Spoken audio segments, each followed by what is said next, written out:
بسم اللہ الرحمن الرحیم۔ میرے چینل پر خوش آمدید۔ کہانی کا آغاز کرتے ہیں۔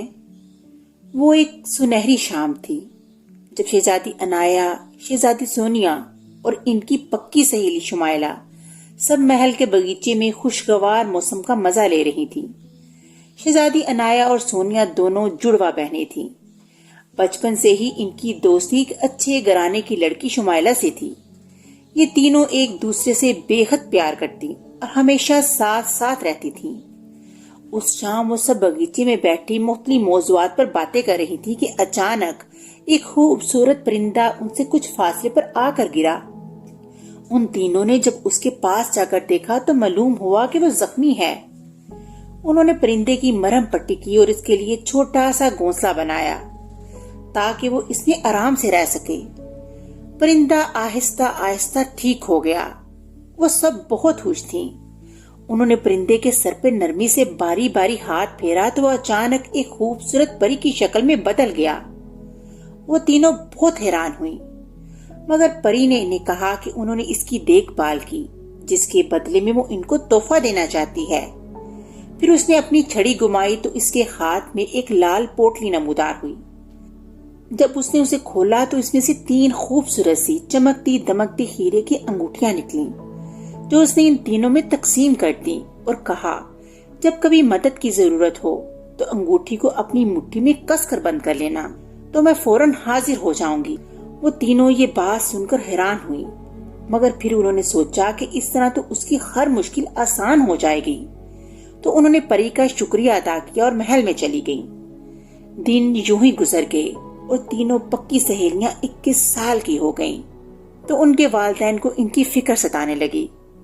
فکر کیوں نہ ہوتی، کیونکہ ان کے ملک کا رواج کچھ یوں تھا کہ اگر کسی بھی لڑکی کی عمر 21 سال کی ہو جاتی اور اس کی شادی نہ ہوتی تو اسے 1 سال تک ملک کے سب سے پرانے جنگل میں، جہاں ہر طرح کا جانور اور ہر طرح کے کیڑے مکوڑے پائے جاتے تھے، چھوڑ دیا جاتا تھا۔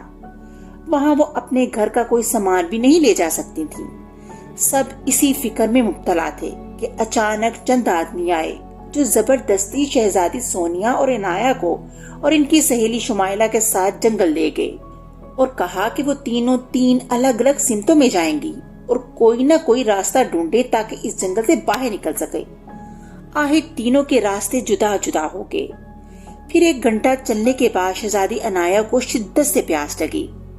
اس نے سوچا کہ اب میں پانی کہاں سے ڈھونڈوں گی۔ اچانک ہی اسے یاد آیا کہ وہ تو جب چاہے پری کو بلا سکتی ہے، تو اس نے فوراً اپنی انگوٹھی اتار کر اپنی مٹھی میں کس کر پکڑی تو ایک زوردار جھٹکا ہوا اور پری وہاں حاضر ہو گئی۔ اور اس نے شہزادی عنایا کو پوچھا، کیا کام ہے؟ تو عنایا نے اسے بتایا۔ پھر پری نے مسکرا کر عنایا کی طرف دیکھا اور وہاں سے غائب ہو گئی۔ شہزادی سونیا ایک پیڑ کے پاس آ کر رکی ہی تھی کہ اچانک کسی نے اس کے سر پر ہاتھ پھیرا اور وہ بے ہوش ہو گئی۔ ایسا ہی کچھ شمائلہ کے ساتھ ہوا۔ پھر اچانک شمائلہ اور سونیا کی آنکھ کھلی تو انہوں نے دیکھا کہ شہزادی عنایا کھڑی مسکرا رہی تھی اور وہ لوگ جنگل کی بجائے اپنے محل کے ایک کمرے میں تھیں۔